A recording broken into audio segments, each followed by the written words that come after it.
Bonjour, madame et messieurs. Je m'appelle Daniel Pershin, je suis le directeur marketing de la société Solvo. Solvo spécialise en des solutions logicielles pour les terminaux et des ports différents. Terminaux conteneurs, terminaux de cargaison polyvalents et les autres. Merci beaucoup pour les organisateurs. Okay, now I'm going to switch to English.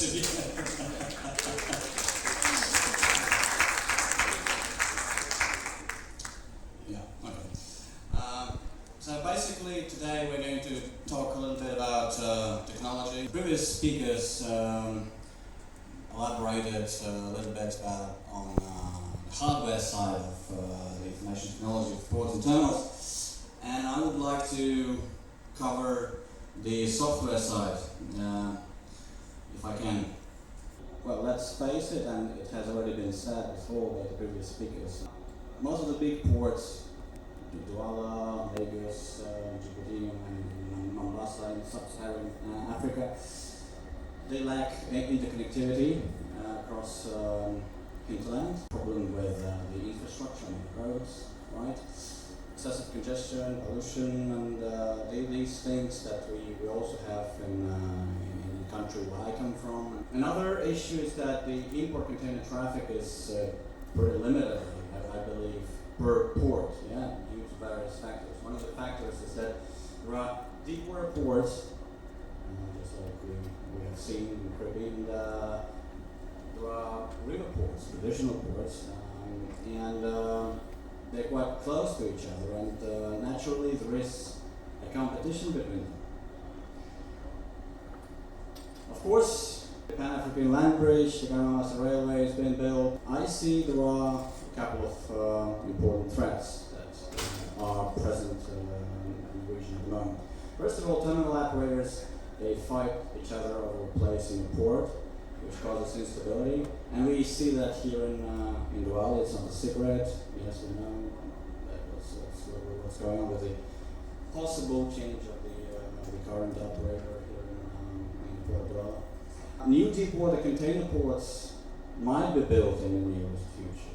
There are neighboring regions here with increased competition, and there might be a certain redistribution of cargo flows, which might be critical for the existing facilities. So the question is how to stay competitive in these circumstances, okay? And I tried to answer this question myself. By the way, are there any terminal operators present here today? Any? Yes, I said.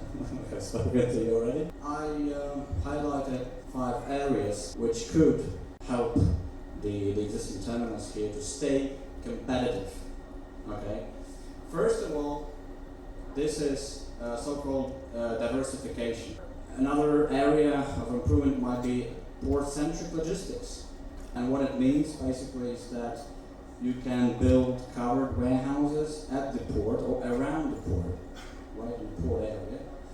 Solve the logistics problem, the problem of transporting the cargo from the port to the 3PL providers, to the bonded warehouses in the hinterland.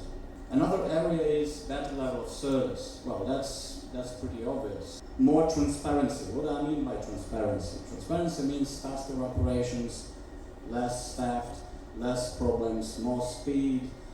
So you use process optimization tools in order to cut your costs. First of all, talking about diversification, in case a port decides to diversify its operations and add new cargoes into the picture, a unified all-in-one platform capable of managing all these cargoes in one system would be a very, very good problem solver, right? So first you handled containers, then you added some break bulk and Ro-Ro into the picture. Talking about port-centric logistics, you build a warehouse around it. You add a WMS into the picture. Yeah? So you can deal with palletized and piece loads. Okay. The Port Authority would like to reduce the queues of trucks in front of the gates. How do they do it? Well, there are also solutions such as gate management, and gate operating systems, vehicle booking systems. Those systems would be modules of a one unified platform. And before you could easily plan the storage of any kind of ship, even 18,000 TEUs or whatever, that really happened.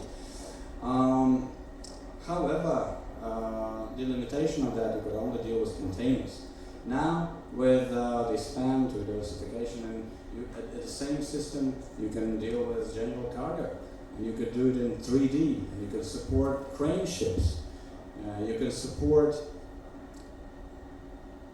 conrow ships, ro-ro ships, whatever is there, and use it in automated or semi-automated mode that would really increase the speed of that operation.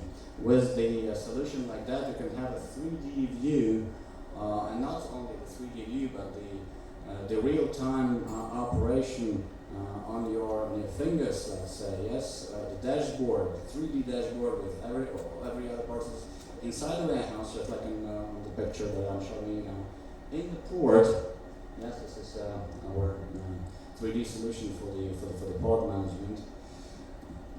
It's an interactive tool actually, and you can easily see the movement of your TTs or reach stackers or RTGs equipped with the DGPS sensors, let's say. Talking about more transparency, of course, so I should say a couple of things about automated identification and data collection.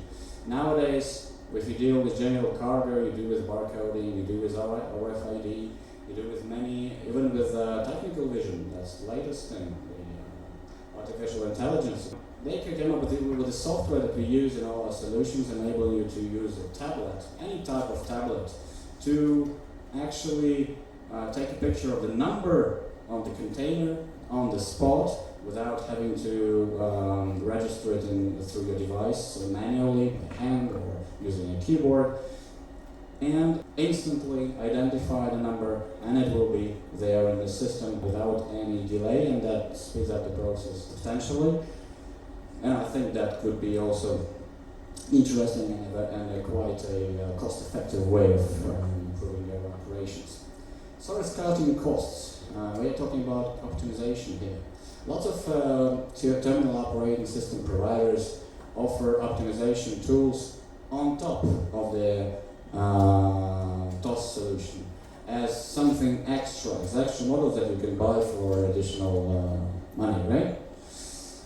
In our case, it's a little bit different. In our case, we actually have all those solutions inside the core of our TOS available to the customers as a basic thing. And those things allow you to, first of all, reduce the amount of moves, the unproductive moves that occur thanks to stabilization storage, and the so-called rehandles and reshuffles. So this model takes care of your housekeeping. So instead of making 10 moves to get to the right container, you do only 2. The system will actually do the system-guided replenishment, and thus reduce the number of rehandles in the future. Another interesting technology, so-called routing of your reach stackers, your TTs, and any other equipment that you're using for container handling or any other cargo handling. Okay, before you could only visualize the terminal and see what's going on, probably in real time, in terms of the storage of the of cargoes and containers, the occupancy levels, and so on and so forth. Now we have to move on. We have to move further to the next step. The next step would be to route all your equipment to reduce empty runs, to save fuel, and so on and so forth, to take into account many different factors, such as the road network, possible turns allowed at the terminal, and all these factors you won't have to think about. The system will do it for you. Okay. Now, just a couple of words about the company. It's been almost 25 years for us on the market. More than 320 projects globally, 180 employees. We're headquartered in St. Petersburg in Russia, but we have offices in all over the world. We're the first company to ever develop the first TOS in Eastern Europe. 70% of all the container traffic goes through Solvo.SCE in Eastern Europe. It's not just a box. It's we are ready to customize, and customize is really deeply, and that's what makes us really different from many other TOS providers. And of course, the last but not the least, when I asked a client in Angola why you selected Solvo, apart from all those things that you usually say about the efficiency, about the functionality, they say, of course, you're in almost the same time zone. And this is important because if the companies claim that they have 24/7 tech support, usually it's not. it's not so. And it's very convenient. We our headquarters and our technical support teams also situated quite conveniently for you.